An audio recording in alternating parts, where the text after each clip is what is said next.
Samma sambuddhassa. Namo tassa bhagavato arahato samma sambuddhassa. Namo tassa bhagavato arahato samma sambuddhassa.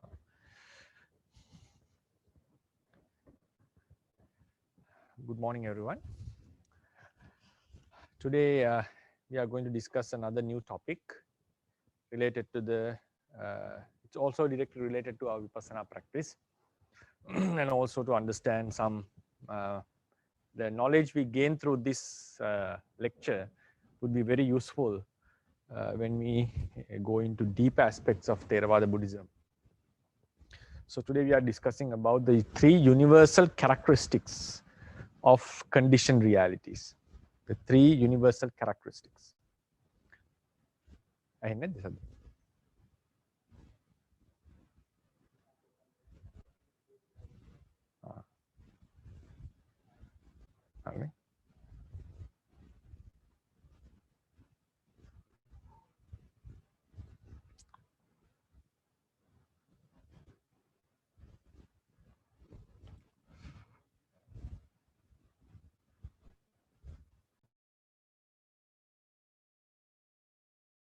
Morning. The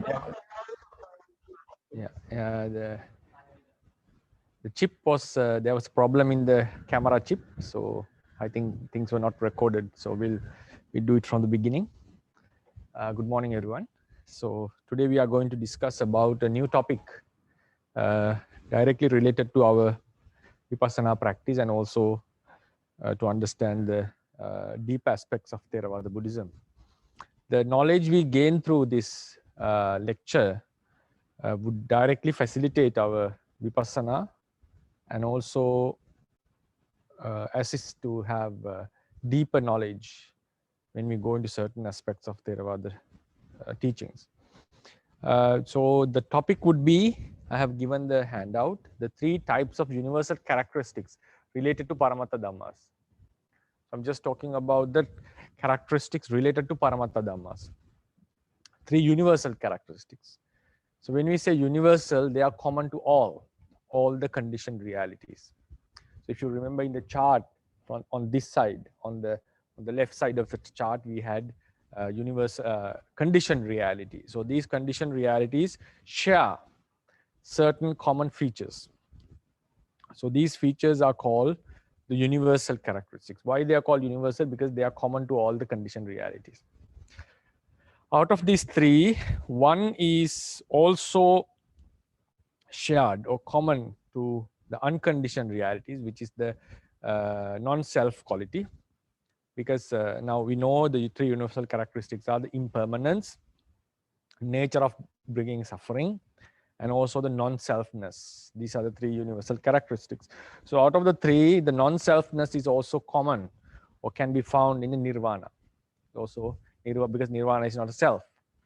So anything that is not a self can be termed as non-self. So then during the lecture, we have to differentiate the differences or the differences between several terms. Now we know the word anicca, and also we talk about the word called anicca lakkhana.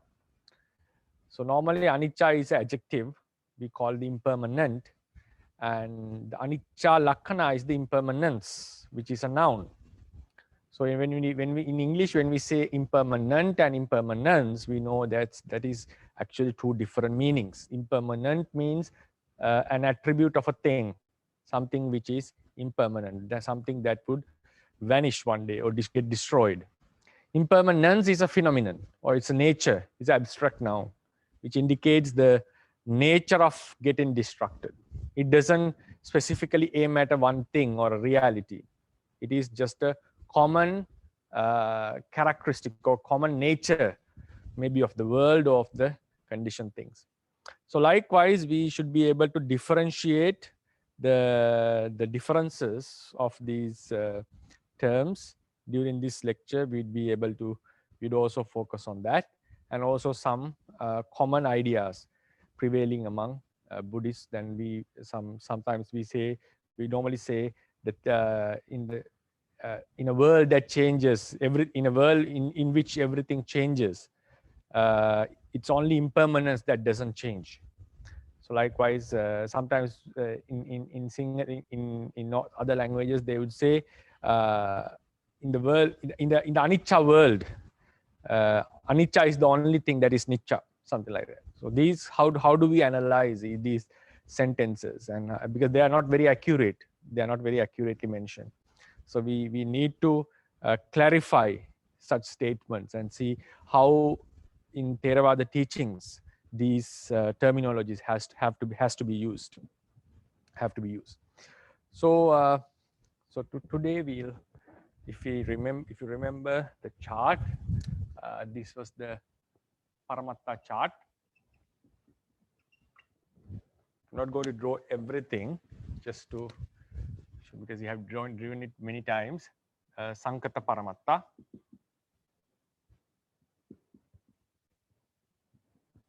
Then we have Asankata Paramatta, unconditioned. Asankata Paramatta had 5 nirvanas.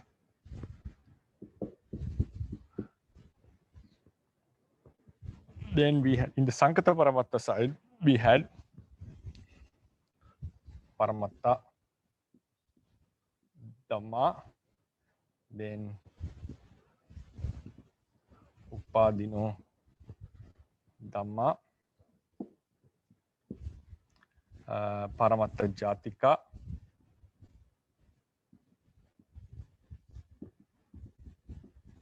and Anupanna Dhamma.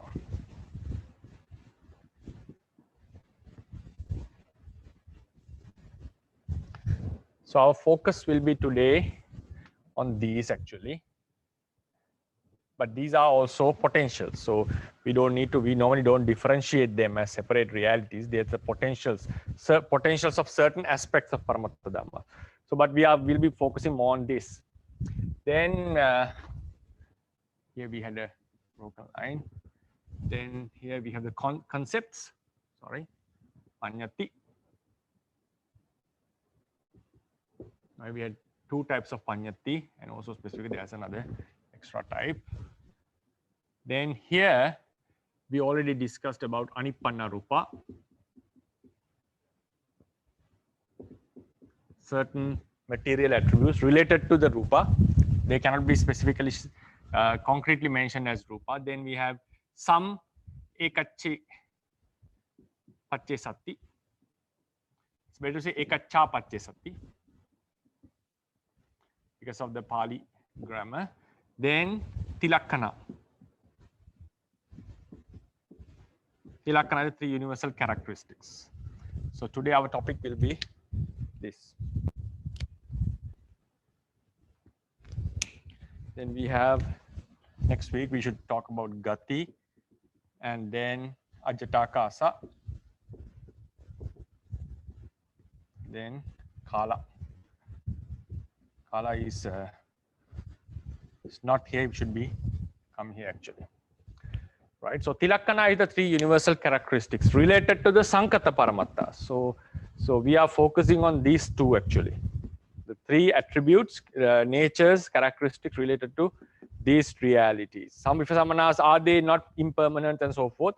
We should know that they are the potentials of these ultimate realities. So in Theravada tradition, we do not differentiate them as separate realities. I think we discussed about this in detail. But whatever characteristic or whatever attribute given to these realities should also be applied to them.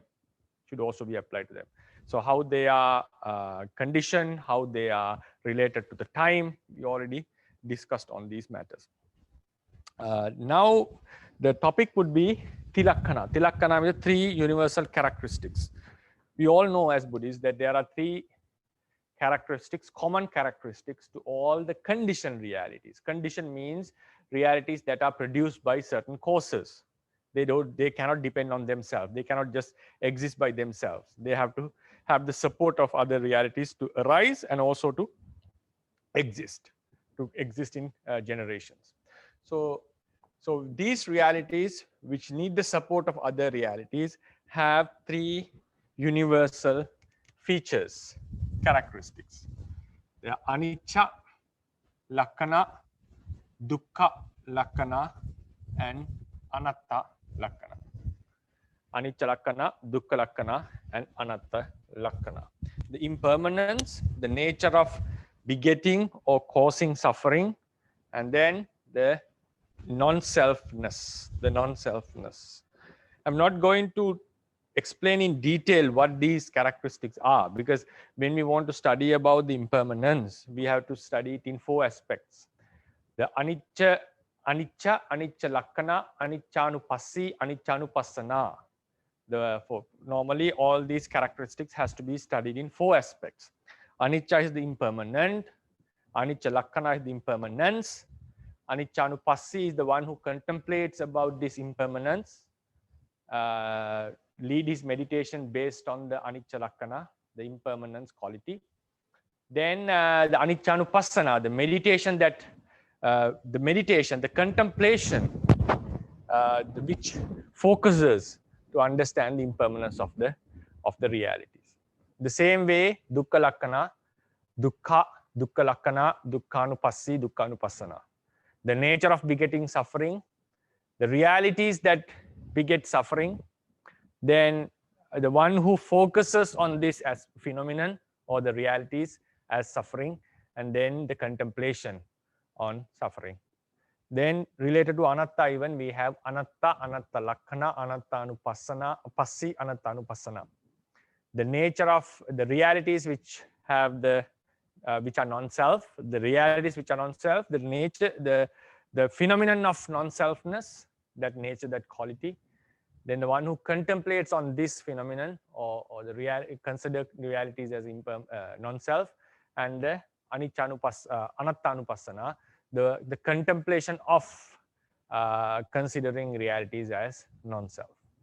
So then each and every, now when we think about the anicca lakkana, the characteristic of impermanence, we can explain it in 6 ways, basically.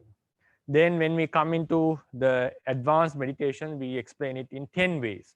So likewise, these characteristics can be explained in diverse, at the same time, extensive manners. So, but today I'll be just focusing on these 3 characteristics in common. How do we think about them? What is the difference? Why didn't they come into this chart, but why they were placed in between Paramatta and Paññatti? So that is the main focus of this lecture, not to explain all the 3 characteristics in detail, because it would take, like, for every characteristic we would need to take a few days to explain this phenomenon. Now, if I erase this,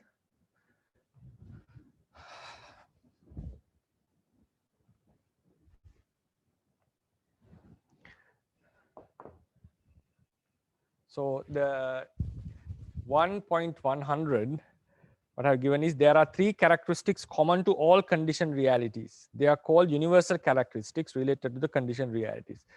In Pali, we call the word samanya lakkana.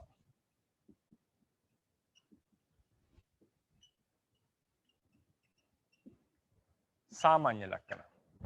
Samanya lakkana means the universal characteristics. They are phenomenon rather than realities. They are as below. So the terms that I'll be focusing today is anicca lakkana,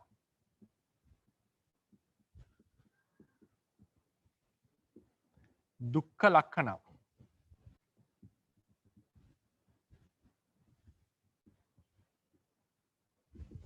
and anatta lakkana.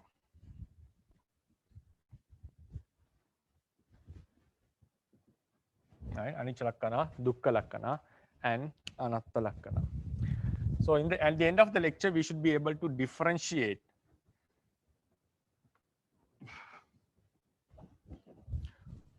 anicca lakkana from anicca.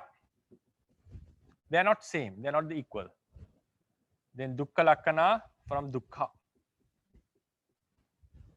Anatta lakkana from anatta. With the purpose of this lecture, to show the differences of these terminologies. So then we'll understand why the Tilakkhana came into this group, not into the chart of the ultimacy, the ultimacy chart. So first we need to know that the characteristics, if you remember, we mentioned it many times that in terms of ultimacy, according to Theravāda tradition, a reality is equal to its characteristic. For instance, Patavi is hardness. Patavi has the characteristic of hardness. But hardness itself is Patavi and Patavi itself is hardness. There is no duality in these terminologies. So though we say Patavi's characteristic of Patavi is hardness, that is for the easy conveying of the meaning.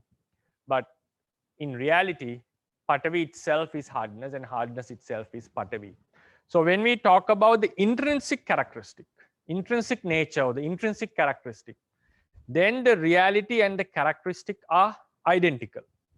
Reality and the characteristic are identical. So this is for the, we call it the Sabhava Lakkana. Samanya Lakkana and Sabhava Lakkana. Samanya Lakkana means universal characteristics. Sabhava Lakkana means the reality itself, the characteristic of the reality.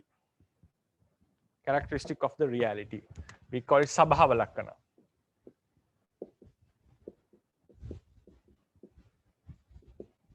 When we say Sabhava Lakkana, the reality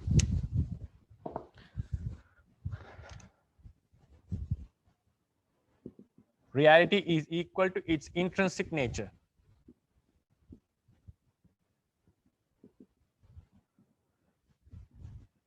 They're identical. We can say completely similar in all the manners. For instance, when we say Patavi, Patavi is a reality. It's hard, its characteristic is hardness. So this is identical in all the manners. There is no difference in them. Patavi is equal to hardness. Hardness is equal to Patavi. So when we say Vedana, the act of feeling,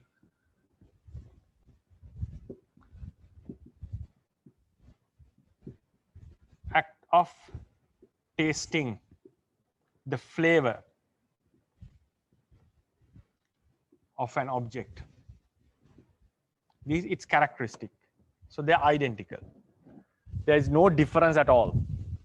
But when it comes to the Samanya Lakkana, we know Patavi is hardness. At the same time, Patavi is impermanent. Patavi has the nature of vanishing, getting destroyed or disappearing. So the impermanent, the Samanya Lakkana is not equal to the reality.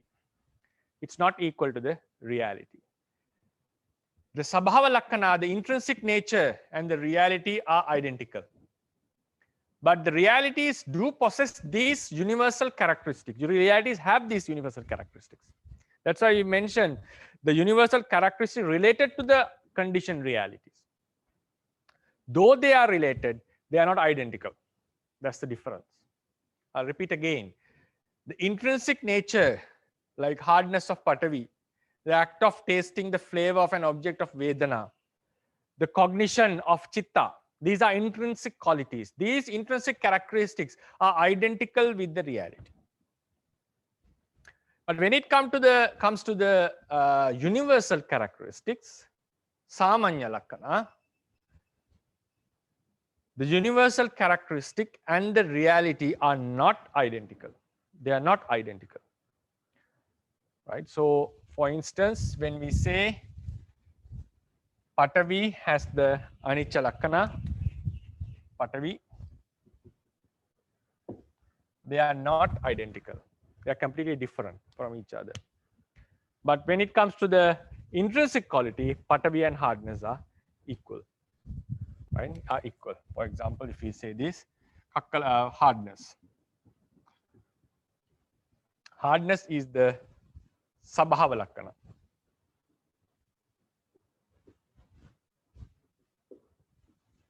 If this is the reality in center, it's the reality.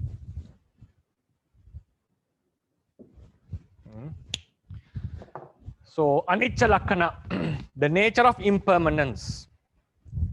So first we need to explain this. What is this anicca lakkana? It's a phenomenon. It's not, we are not talking about realities here. So if you go to the handout, 1.100.1 anicca lakkana. The nature of a conditioned reality to vanish having arisen.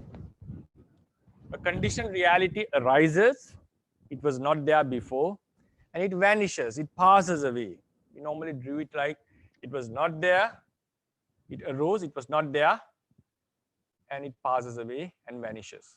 So before arising, it was not there, after arising is no more, during its existence, it is found. So if we consider this as Patavi, hardness. Patavi was not there before its arising, and it is no more after it has got vanished.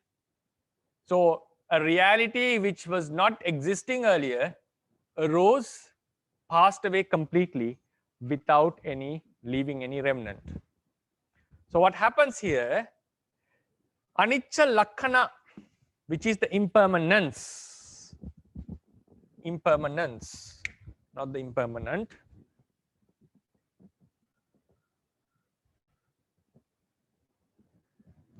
Impermanence means the phenomenon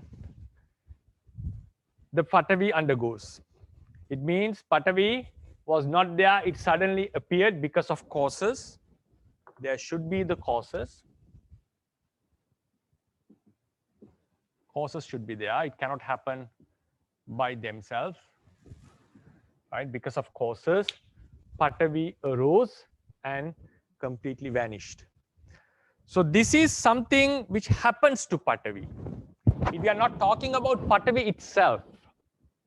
When we say Patavi is hardness, we are explaining about the nature of the Patavi. We are explaining the actual body of Patavi. So the Patavi itself is hardness. Hardness itself is Patavi. There is no duality or difference in these two terms. But when we say Patavi arose and passed away,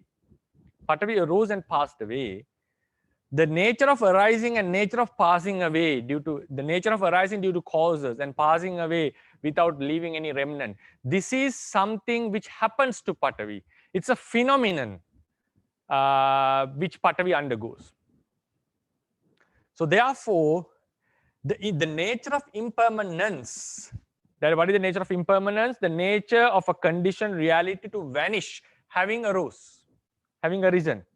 It completely vanishes, having arisen. It was not there anymore before, and it's no more there after it's vanishing.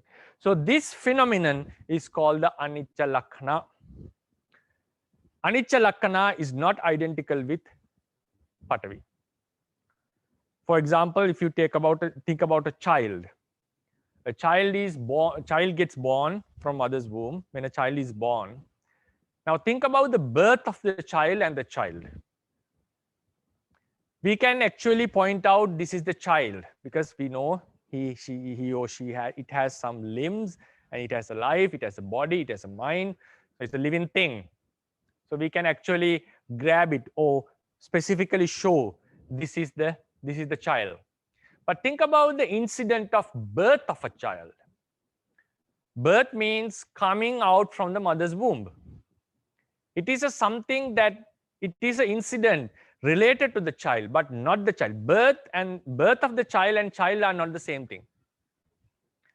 Child is specifically, we can say it is an entity. It is an entity.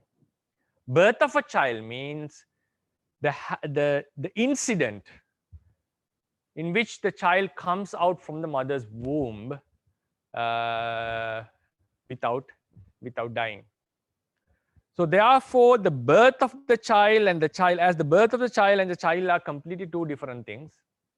Likewise, the Patavi and this phenomenon of impermanence are not the same. It's also evident that we cannot talk about the birth of a child without a child, because if there was no child, we cannot talk about the birth of a child. So likewise, if there are no conditioned realities, we cannot talk about the phenomenon of impermanence.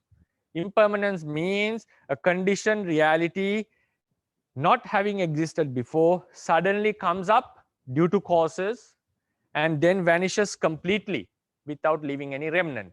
So this incident, this phenomenon is called the impermanence according to Theravāda teachings. So we use the word the phenomenon, the phenomenon. For that, we need to see the difference of the two terms, Dhamma and Dhammata. Dhamma and Dhammata. Dhamma, what we here say is the realities, the entities. Sometimes we use the word for Panyati also, but here we are focusing on realities, entities. An entity which is non-self is called Dhamma, which bears its own intrinsic quality is called Dhamma. Attano sabhavan dhareti. Dhammata means the natures of these realities. Natures, certain phenomenon related to these realities, Dhammata. Without Dhamma, we cannot have Dhammata, because Dhammata means the phenomenon or phenomena, in plural, phenomena, which these Dhammas undergo. So likewise, the nature of impermanence, the impermanence is not a reality. Patavi itself is a reality. The nature of impermanence is a phenomenon. It's not a reality. It is something related to the reality, but not the reality. That is the very basic knowledge that we have to have in studying these realities. So, Sabhava Lakkana means the quality, the reality itself. But when it comes to the Samanya Lakkana, they are not equal. It is true that we cannot find Samanya Lakkana, this impermanence, without the realities, but still they are not the same. The analogy is the birth and the child, child and a birth of a child.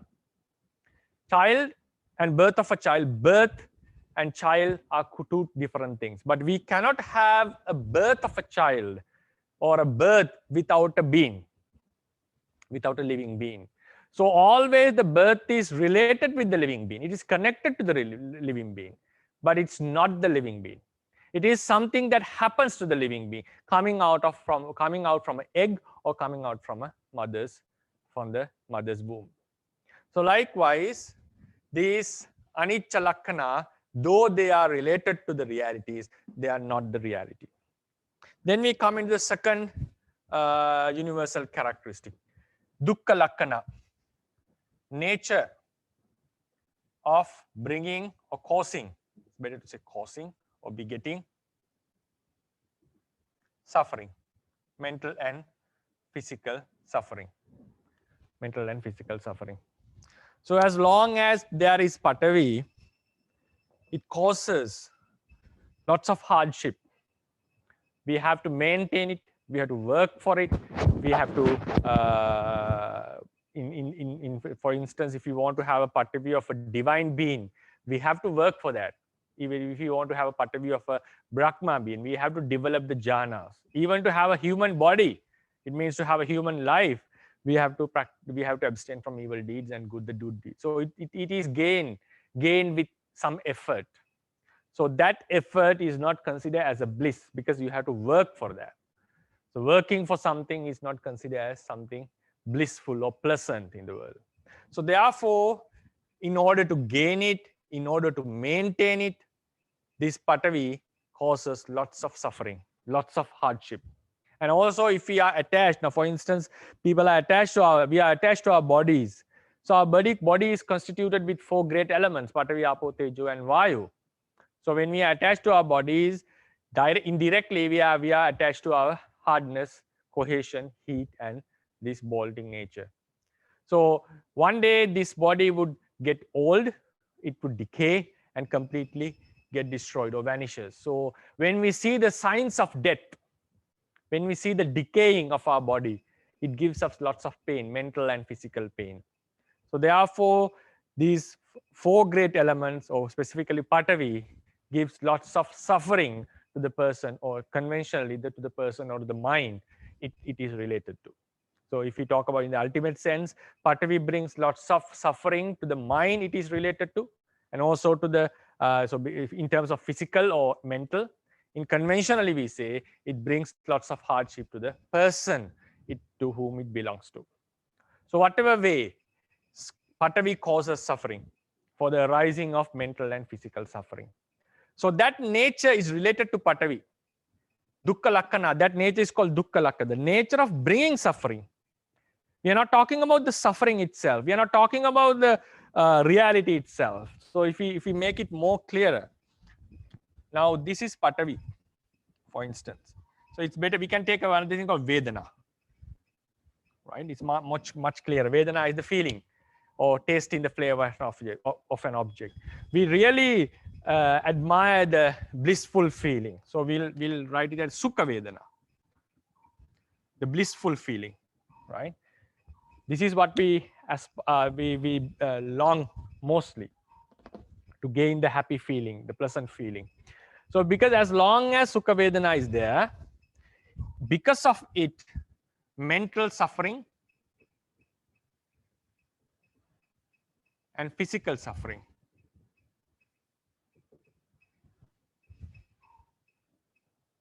is inevitable. If we wish for a pleasant feeling, for instance, if you want to have a good pleasant taste of a specific food, we have to have money for that. Otherwise, we are unable to buy that food. For example, if you think about a pizza, if someone is attracted to pizza, so it's he or she has to buy that food to have that pleasant feeling in his tongue. For that, to earn that money, you have to work for that. So there should be occupation or a job. To get a good job, you have to study for many years. So the pleasant feeling that we gain through eating a pizza is earned with lots of hardship, starting from the young ages. Every effort that we put to study, to gain a good job, to work hard, to earn money, all gives us this pleasant feeling. So this pleasant feeling of having a nice, tasty food is backed with a lot of effort. So that's why Sukha Vedana, before it arising or after it's arising, whatever, even if it's put in this way, the mental suffering and the physical suffering, it causes, this Sukha Vedana causes, through this mental and physical suffering, this Sukha Vedana is brought up. Then as soon as it arises in our mouth, it vanishes. Then after some time, after a few months, or maybe after a week, we all again gets that feeling to have that food. But if we don't have that money, then we would end up in suffering. Or even if we have the money, we still have to go to the shop or to order it, and there is some physical effort to be put to have it. We don't get it out of nothing. So there should be some effort to put on. And also, if you know that we have the money to buy it, it means we have to continuously work to maintain our job, to get our salary. So likewise, this Sukha Vedana, it brings lots of suffering, mental and physical suffering. It causes the arising of mental and physical suffering. So when we say this Dukkha Lakkana, we are not talking about the suffering. We are not talking about the reality. Dukkha Lakkana means this entire phenomenon.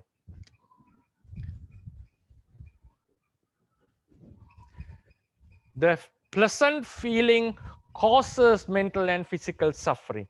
That phenomenon is called Dukkha Lakkana. We are not specifically mentioning about the suffering. We are not specifically mentioning about the reality. We are talking about how, because of a reality, certain sufferings occur. So this phenomenon is what is called Dukkha Lakkana. So that's why this Dukkha Lakkana is not identical with the Sukha Vedana. It's different. But why this Dukkha Lakkana is there? It's because of this reality. So we cannot find the Dukkha Lakkana apart from a reality. We cannot find these universal realities, universal characteristics apart from the realities. But they are not the reality. They are not the reality. Right? So here is this, and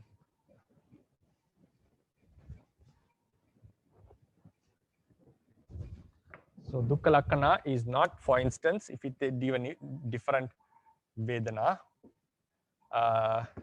a different reality. This is common to all the reality. I'm just giving some examples. But Vedana is identical with tasting the flavor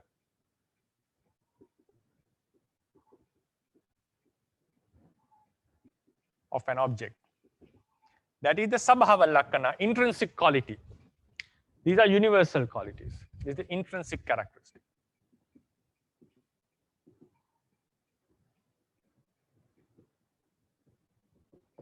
These are universal characteristics.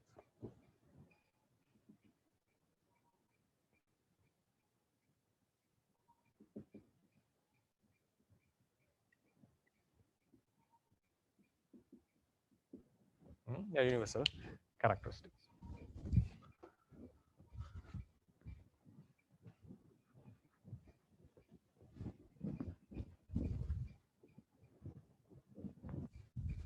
Now we come into the third characteristic, the non-selfness, the Anatta Lakkhana. Normally the Anatta Lakkhana, we can explain Anatta Lakkhana in various ways. When it comes to Vipassana, in different stages, we have to look into the Anatta in different ways. But normally, the common explanation of Anatta is the uncontrollable nature of a reality. Uncontrollable. For instance, even I wish, I try to control my body, not in terms of what I do, in terms of it's getting decayed or its appearance. It's out of my control. Whether I like or not, the appearance would not change. And also it would decay one day, and finally end up with death. So that is something that we cannot control. And also another way to say is the nature of not behaving according to our wish. The nature of not behaving or existing according to our wish. No one likes to get old. No one likes to die. Anyone would like to keep on living for a longer period. But it doesn't, our wish doesn't matter in the end. If the causes are prevailing, if sudden destructive causes come about, we would surely, our body we would die, or we would get, and with the time, our bodies get decayed. So likewise, these conditioned realities do not completely behave according to our wish. They are uncontrollable. Then someone can ask a question, if we want to be born in a divine realm according to the tradition, can't we gain it through wish? Like we do wholesome deeds and we wish to become such a person, and the teachings say that with your wish, we are able to be born in such places. So that is also under some conditions. Only if we do the relevant kusalas that has the ability to take us into such a realm, only then we will be able to be born as a divine being or to get those divine luxuries. If just wishing to be born in a good place without accumulating the relevant or adequate wholesome deeds, we are not able to be born there. So therefore, what the wish does is in that whole the karmic sphere, if we have enough merits, like for instance, we are able to be born in any of the 6 divine realms, we have such powerful merits in such occasions, in such scenarios, with our wish we are able to direct our birth. It means a person who has the ability, a king who is capable to go in any place as he wishes, would go into a rich man's house or a poor man's house or even to his castle without any difficulty. Why is that? Because he has the kingship, he has that power. So a beggar or a poor person will be able to go into his house, but he is not able to go into the rich man's house or to a king's palace without the permission. So the reason was he didn't have the capacity. So the wish, if we don't have that relevant causes, relevant energy to be born in such places, just a mere wish is not going to accomplish that. So that's why in the karmic sphere, sometimes we may know that with our aspirations or with our wishes, we are able to be born in certain places. That is only when we have the adequate karmas to be born in such places. So a person who has abundant karma, who is capable to be born in any of the 6 divine realms, in such cases, he can make his wish to be born in the realm he wishes. But he is unable to, if he has only accumulated kamavachara kusalas like dana and sila, just because of which he is unable to be born in the Brahma realm. So likewise, in the karmic realm, the wish acts in under such circumstances. Not just a mere wish is unable to give us a proper or a wished or desired birth. So the anatta means the realities do not act under our wish, or they are not completely under our control. We are not talking about the acts. They are under our control. Like for instance, we have the full authority to do the good and bad deeds with ourselves. That is something else. That is called making decisions. We are talking about the nature of realities. Consciousness, it arises and cognizes an object. Even we wish that may my consciousness do not pass away, it is not going to exist or happen because of our mere wish. It would surely pass away. Even we wish may our body doesn't get decayed, may it be always young, it is not going to happen according to our wish, because as a nature of the phenomenon, a person who's born would age, and one day he would pass away. So likewise, this uncontrollable nature of a reality is called the anatta lakkana. Anatta lakkana. If we take the Patavi as the analogy, right?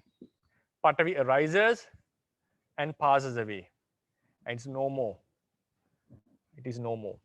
Even though we wish, may it not pass away. For example, we wish this to not to pass away.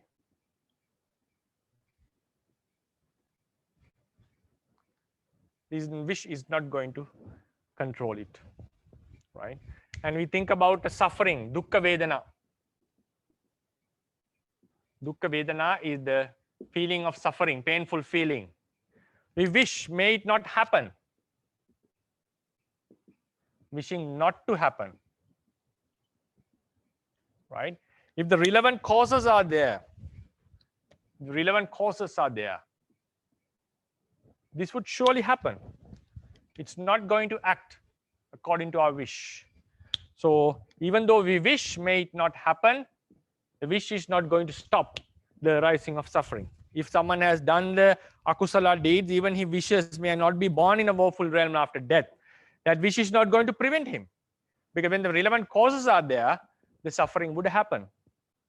Even now, after gaining a human body, which is with the 4 great elements, I just went into the, regardless, instead of writing a body, would mention the ultimate realities. Now think about this Patavi or the body. We wish may it not pass away, but it passes away when the time has ripened.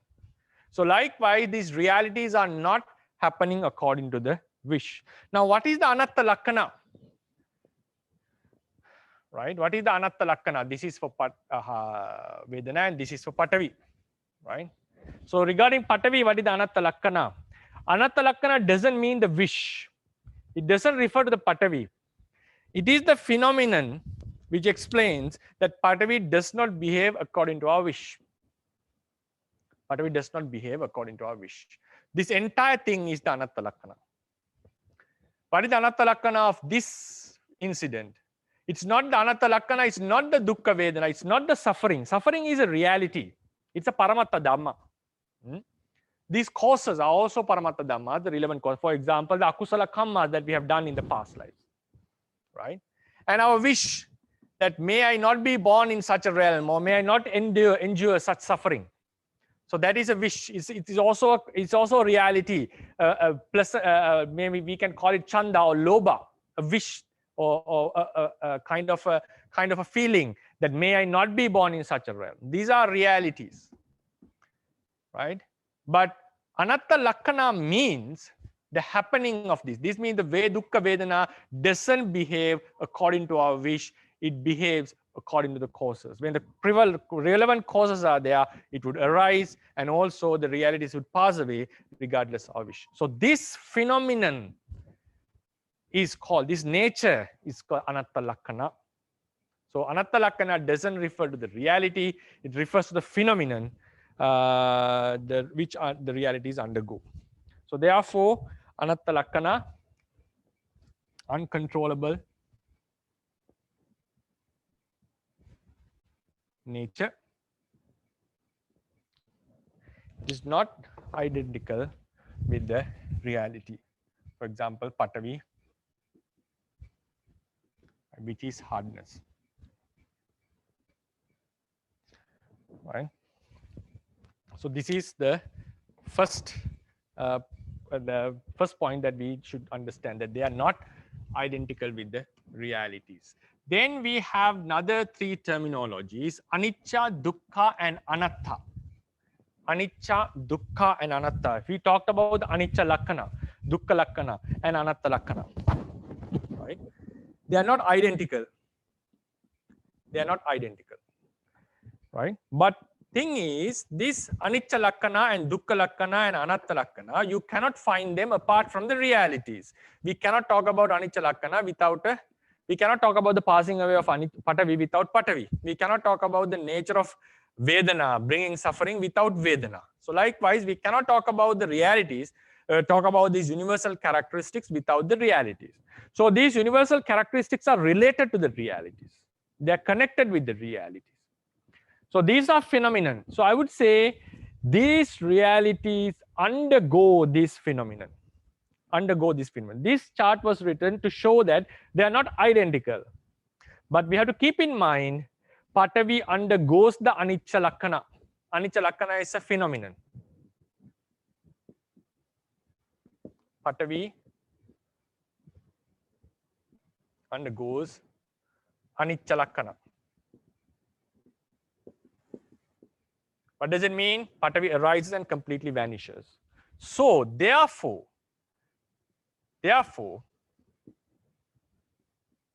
as a result, Patavi is called anicca. That's very important. So because the Patavi undergoes the anicca lakkana, it cannot exist forever. Therefore, Patavi is called anicca.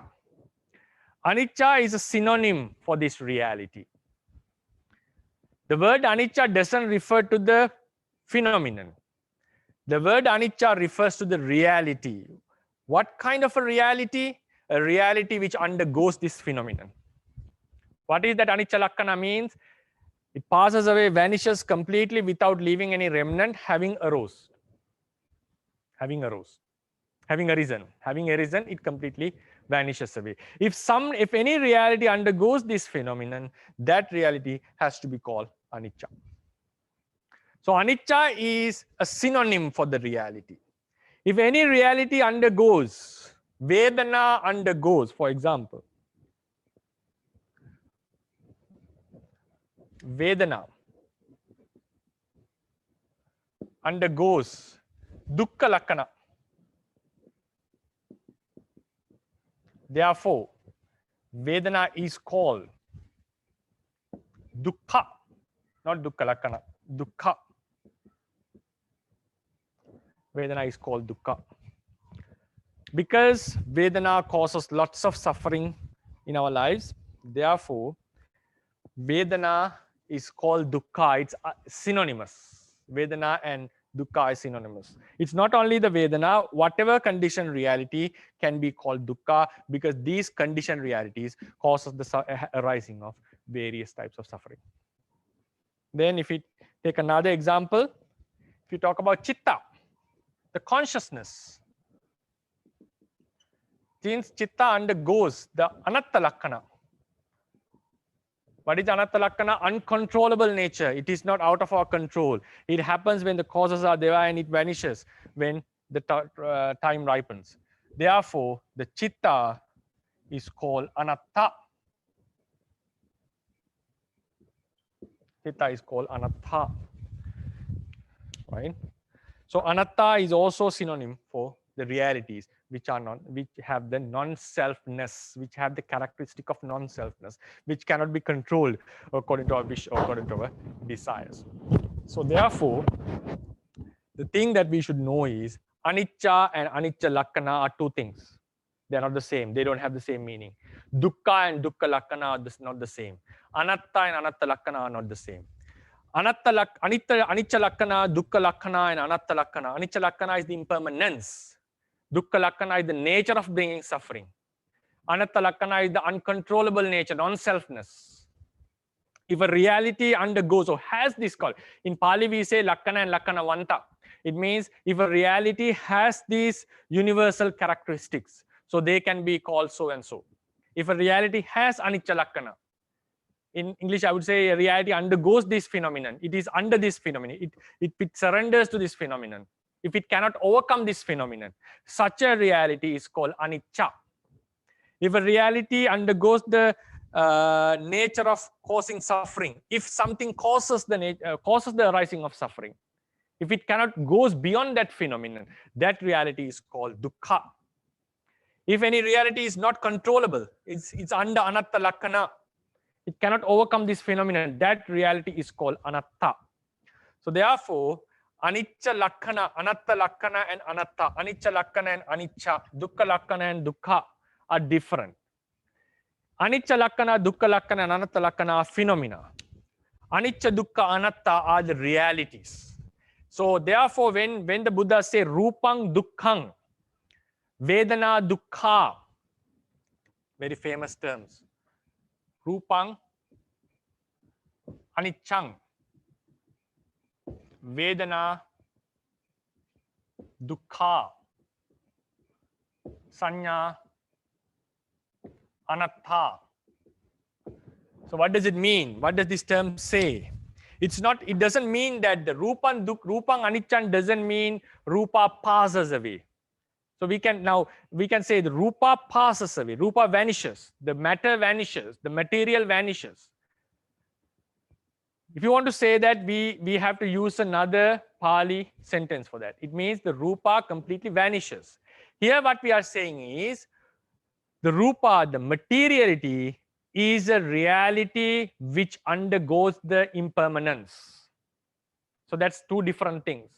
When we say rupang aniccang, we are telling that the rupa undergoes the phenomenon of anicca lakkana.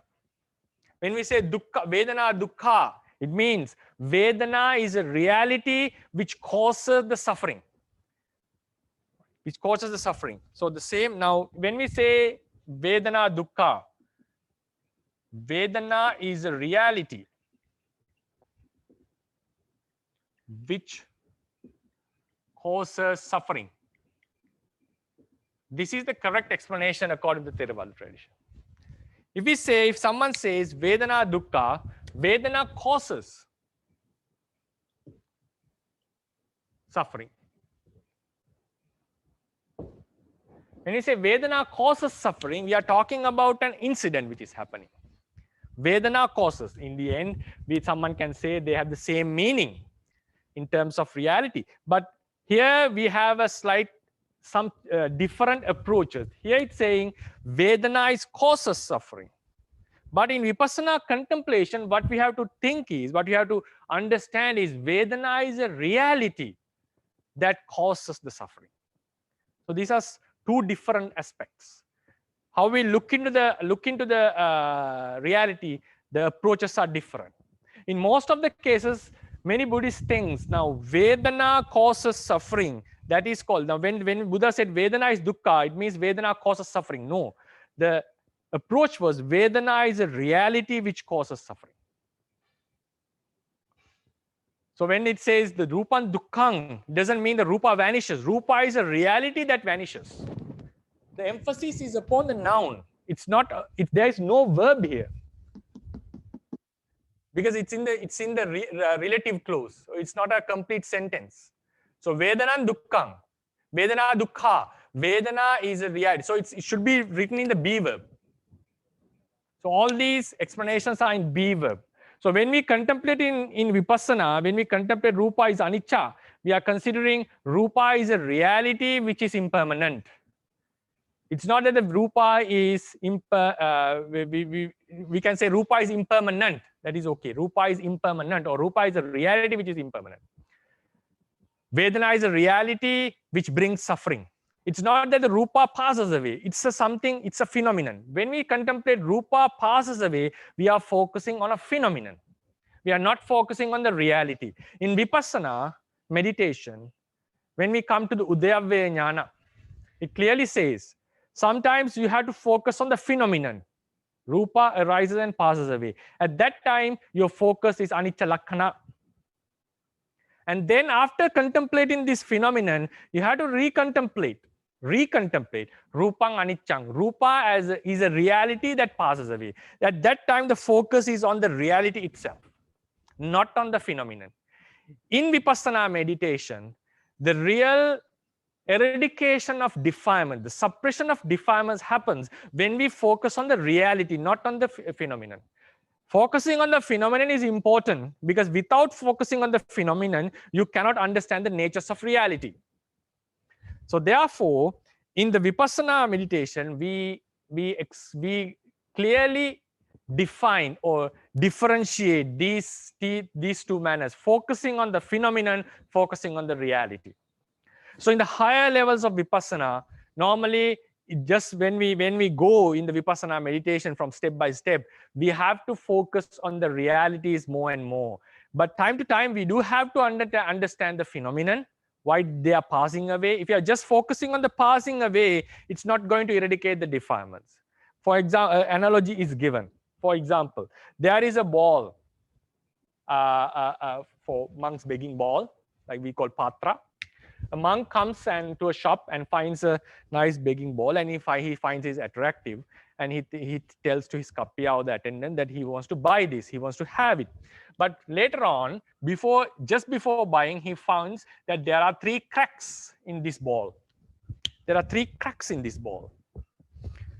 Then the monk lost the interest in buying it. There was a ball and there were 3 cracks. After seeing the 3 cracks, he gave up the desire to buy it. Before seeing the cracks, he was attached for a thing that he got attached to the ball, for example. He got attached to the ball. Now, for another good analogy would be a car, right? A car. Someone would like to buy a car. Then finally, he found 3 defects in the car. The monk got attached to the ball and he found that there are 3 cracks. The person was interested in a car and later he found that there are 3 problems in the car. Now think, he got detached before he got attached to the car. The monk got attached to the ball. But then seeing the cracks, he got detached. From which did he got detached?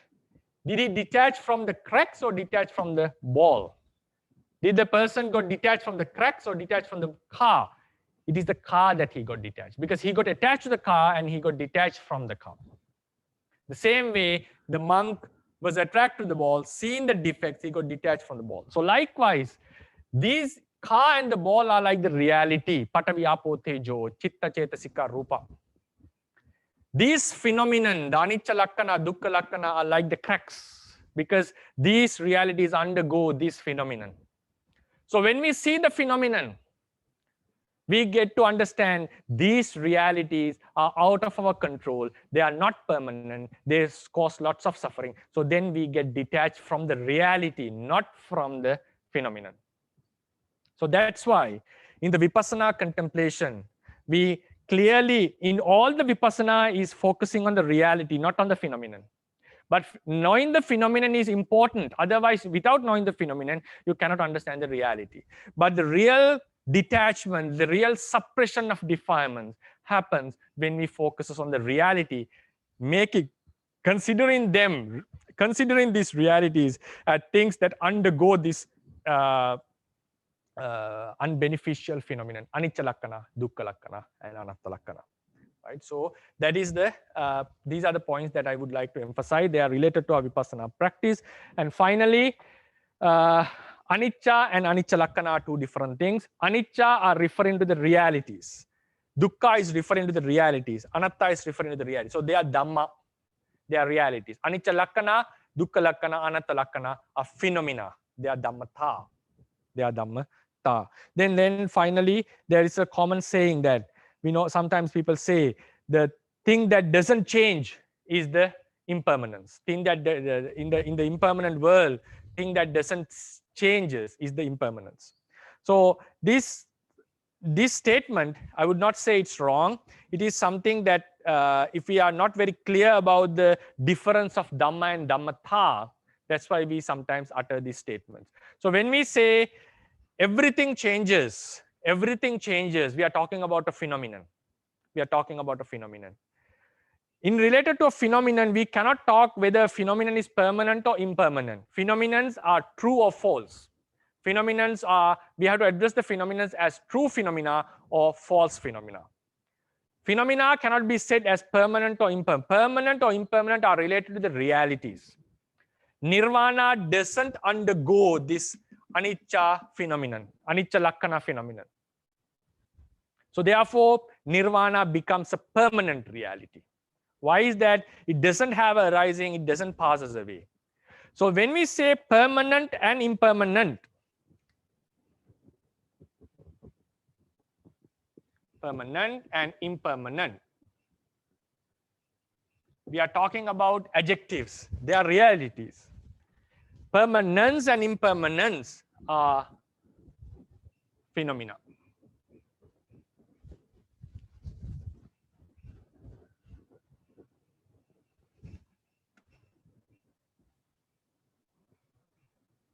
Impermanence of phenomena. So these are reality, these are phenomena.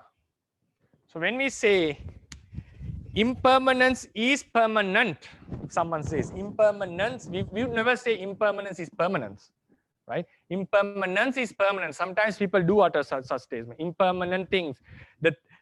For example, the thing that doesn't change, which is permanent. The permanent thing in the world is the impermanence. The things that the nature, the phenomenon that everything passes away is permanent.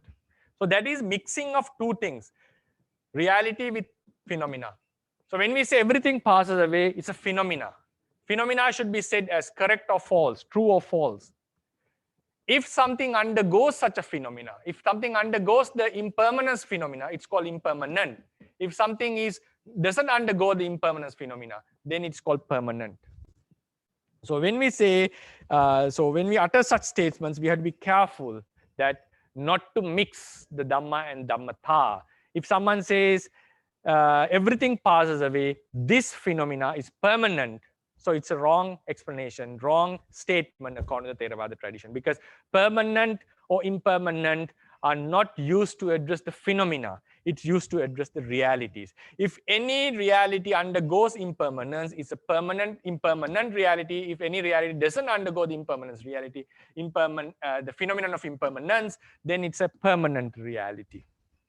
So if the impermanence reality is a true phenomena, the phenomenon of impermanence is a true phenomena, so it happens all the time. Uppadova tathagata nang anuppadova tathagata. Uppadava anuppadava. Either the Buddha appeared or not.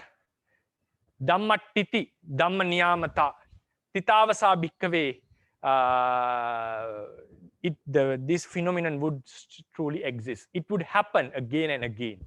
So therefore, when we use the terminologies, we also have to be careful not to mix the terminologies that are used for the realities and also for the phenomena. That would be the lecture for today.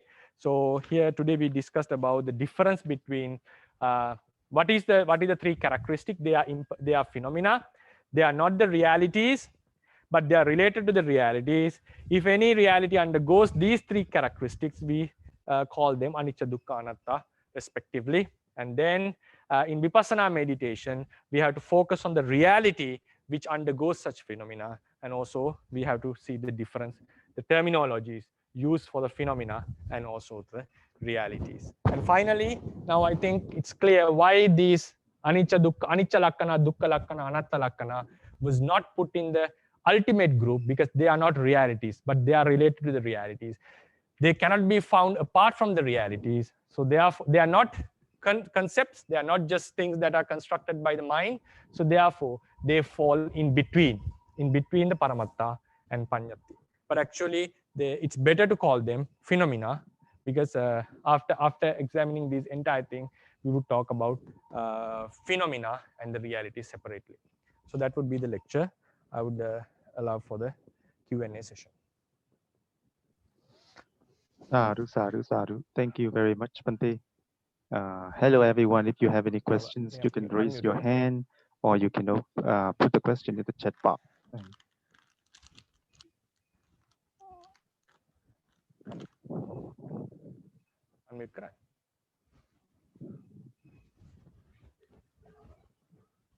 Yes, Dr. Ryan, we can have the Q&A session. Yeah, thank you, Bhante.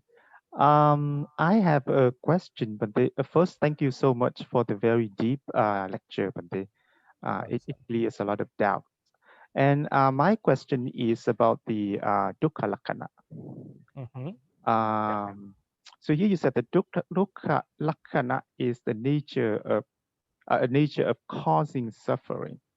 So I have a little bit difficulty understanding that, because so let's go to the anicca first. So anicca and anicca lakkhana.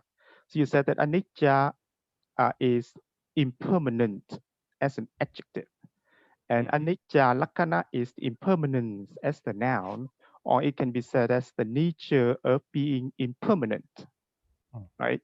So now if we go into the dukkha and dukkha lakkhana, then dukkha usually we understand it as a suffering, and then dukkha lakkhana here you said is the nature of causing suffering. So why is it not the nature of being suffering, Bhante? Yes, it's another good question. Yeah, as you said, dukkha lakkhana. Because the thing is, now when we talk about the anicca lakkhana, we can find now reality was not there, it appeared and passes away. This is the reality, right? So this happens to the reality, it occurs and completely vanishes, right? It occurs and completely vanishes. Now when we talk about the dukkha, this is anicca lakkhana, dukkha lakkhana. A reality causes, because of a reality, certain sufferings occur.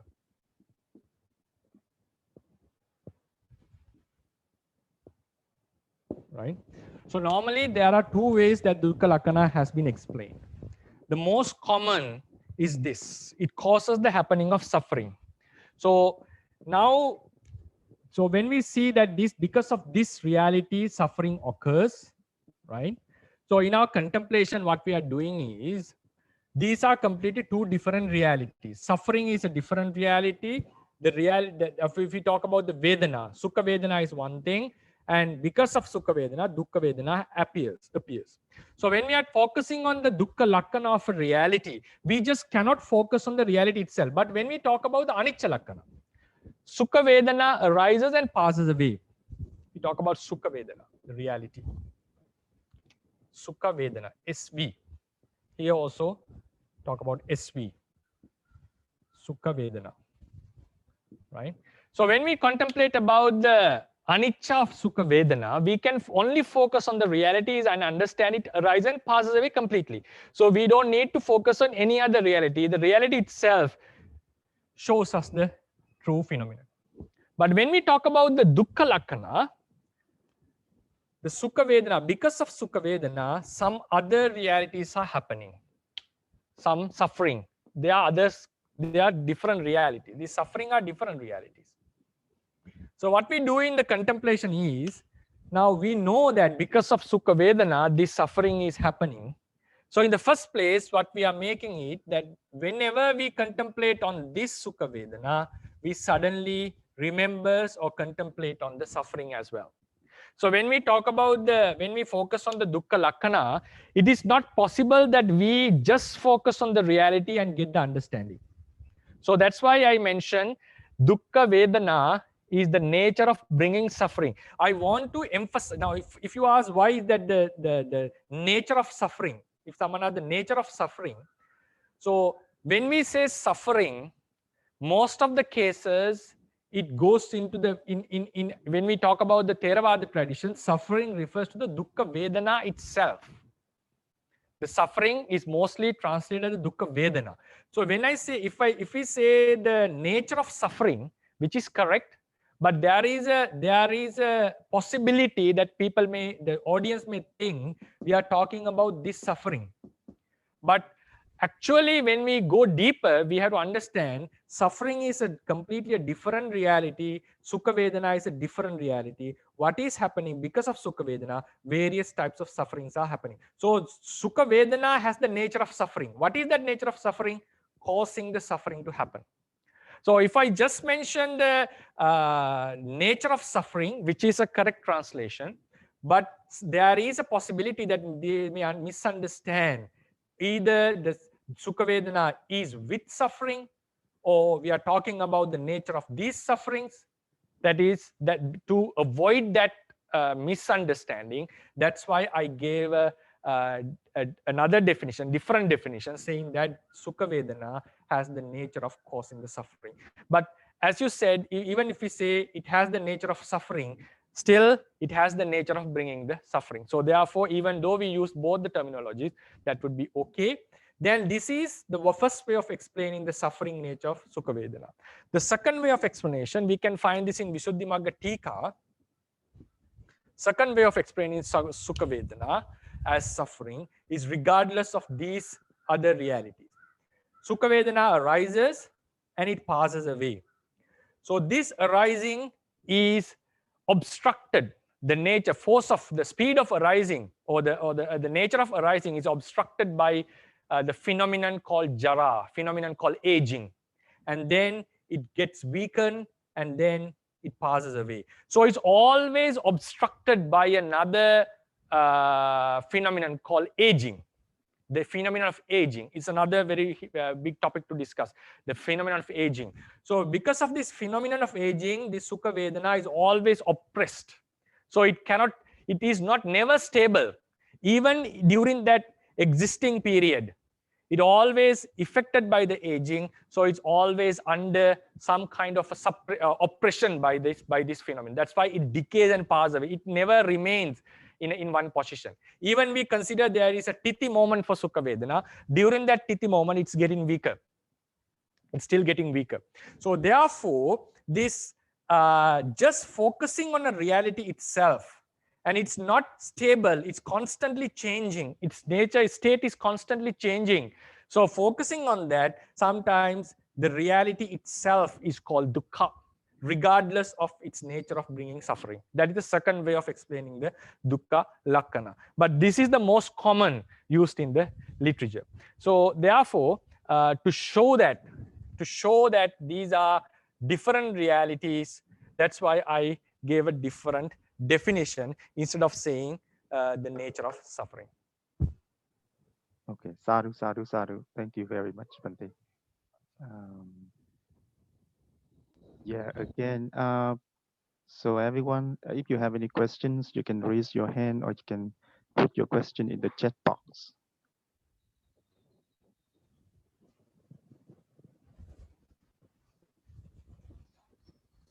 Yeah, I guess maybe the lecture is very clear, so that's why everyone understands everything, Bhante.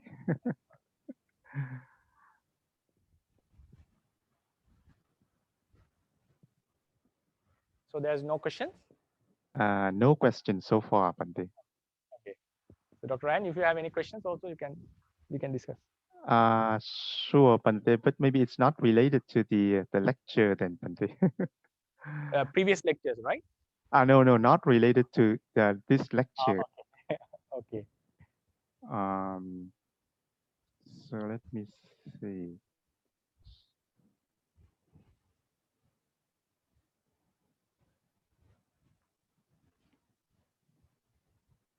Yeah, in fact, these are the questions that I'm going to take from the Q&A session. That.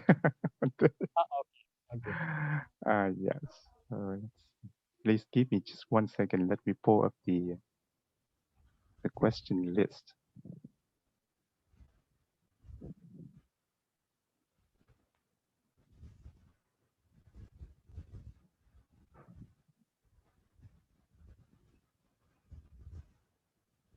Yes. So Bhante, this is the question about the for Brahmavihara. So my question is, why can't Arupa Brahmas practice for Brahmaviharas?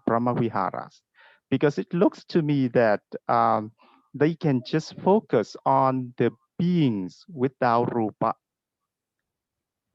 right? Because usually we say that the Arupa Brahmas cannot practice any meditation objects related to or connected to Rupa. But here for Brahma Viharas, then you know there are beings that doesn't have any Rupa at all. So why can't Arupa Brahmas not practice these four for that case, Bhante? It's a tough question. To be true, I have to think on this. Why is the reason? Because I think your question is with the some beings doesn't have a rupa, and when we can focus on the arupa beings and practice metta, right? So if so, why can't they do it likewise? They should have the ability to practice Brahma Vihara, like in the Kamavachara level, for sure. Maybe they are obstructed of getting into a jhana only. It's like they should have the ability to practice metta, karuna, mudita, upekka in the Kamavachara chitta, for sure. I don't see any obstruction for that. Only thing is maybe they cannot get into the jhanas because that the rupa jhanas have been already overcome while attaining the arupa jhanas. Maybe that is the reason, but we have to think on this. I see. As you said, I also don't see any specific reason for that. Right. So far. Okay. Thank you, Bhante. Please go ahead, Mr. Ananda. Yes.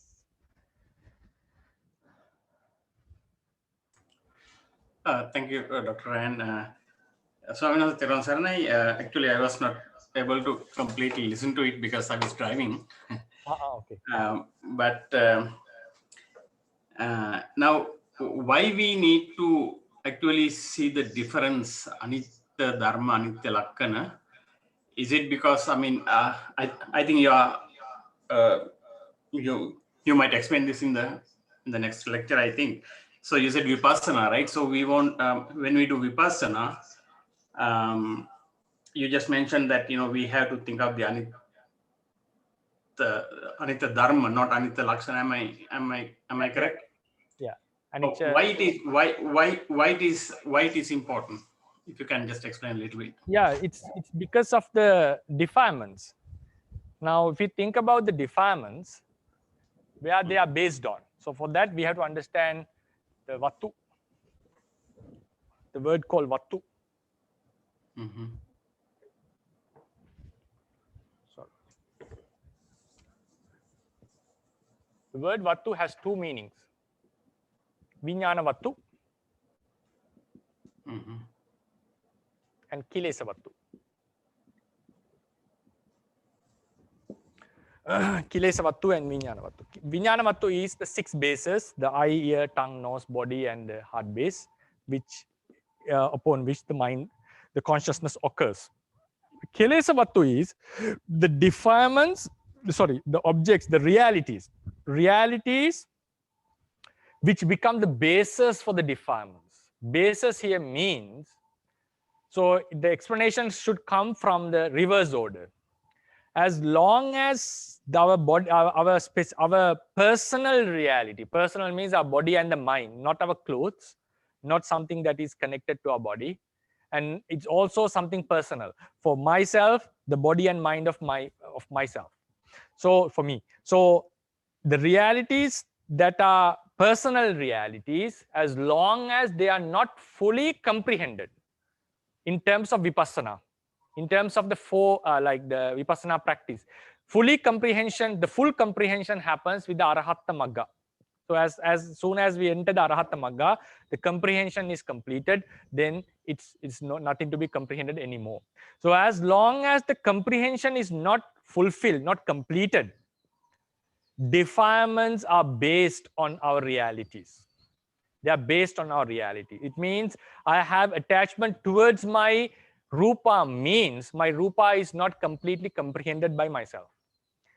If we say I have attachment towards Vedana, that means my Vedana, feeling in my life related to myself, is not fully comprehended. So as long as the realities are not fully comprehended, these realities become kilesa vattu, basis for the defilements. We are not talking about objects of defilements. Objects of arammana, kilesa arammana. Arammana, when we say object of defilements, it can be either personal, internal, external, animate, inanimate. Even inanimate is object of kilesa. When we say kilesa vattu, kilesa vattu is always internal. It's personal. So as long as my contemplation about myself, nama and rupa, is not completed, kilesas are based on that. So then thing is, kilesas have the realities as the base. Kilesas has realities as their object. So when we think about the phenomenon, for example, anicca, arise and pass away. So this is the phenomenon. We are not talking about the reality. What is the phenomenon? As long as the causes are there, a reality would happen and naturally passes away. This is the anicca lakkhana, the phenomenon. So when we are focusing on the phenomenon, we do focus on the reality, that is for sure. Without a reality, we cannot have the phenomenon. But the attention is given to this entire thing, its absence, its arising, the causes, and its vanishing, right? So therefore, the attention is in a broader, wider angle. But then after knowing the phenomenon, when we consider Patavi as impermanent, the reality as impermanent,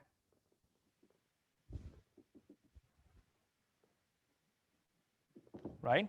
Our entire attention is given to this. But in that case also, why it is called impermanence? Because it arises due to causes and it vanishes. But the thing is, now in this contemplation, our attention is given to the entire thing. In this contemplation, our attention is specifically aimed at here, aimed at the reality itself. Since the kilesas are based on the realities, kilesas as realities as an object, to get rid of the to attack the defilements and to completely suppress the defilements, the attention has to be more on the reality rather than the phenomenon. So a vipassana yogi at this level, when he contemplates these two, we have in Udayavya Jnana, it is explained that we have to contemplate in both the ways. The reality arises and passes away. Patavi arises and passes away. Vedana arises and passes away. That is contemplating on the phenomenon.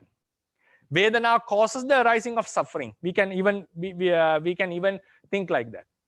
Then we are supposed to focus, because of this rising and passing, Vedana is impermanent. Vesanya is impermanent. So they say this is the explanation given in the tradition, and it is practically we see a difference. When you do the two contemplations, we understand that it is a slight difference in the attention, but it makes a huge difference in the contemplation, in the vipassana practice, how it affects our defilement. So in this contemplation, we are thinking Vedana is an impermanent reality. It doesn't last long. It causes lots of problems. So our focus is towards the reality itself. But when we think about in this way, we focus on the phenomenon. It arises, passes away, it causes various suffering, and our scope of attention is much broader. So what the tradition is saying, when you focus on the rising and falling, the wisdom which focuses on the rising and falling would never see the reality as impermanent suffering and non-self. It's focusing on this phenomenon. For that, you have to get the real contemplation. Real means to understand the reality as impermanent suffering and to suppress the defilements. We have to focus on this reality itself. So even though they seems very similar, but the slight difference of the attention makes a huge difference. Why is that? we are attached to the realities. We have the realities as the object. So therefore, we have to focus on the reality to get rid of the defilements which are based on these realities. Okay, Bhante, thank you. I think I'll have to listen to that entire lecture because I have missed some parts. It might be okay. One other quick one. So one of the questions that I had earlier is that, when we say in Sinhala or in Pali, Sabbe Sankara Anicca, Sabbe Sankara Dukkha, Sabbe Dhamma Anatta. Is it right, Bhante? Yeah, correct. That's how we say it. Yeah.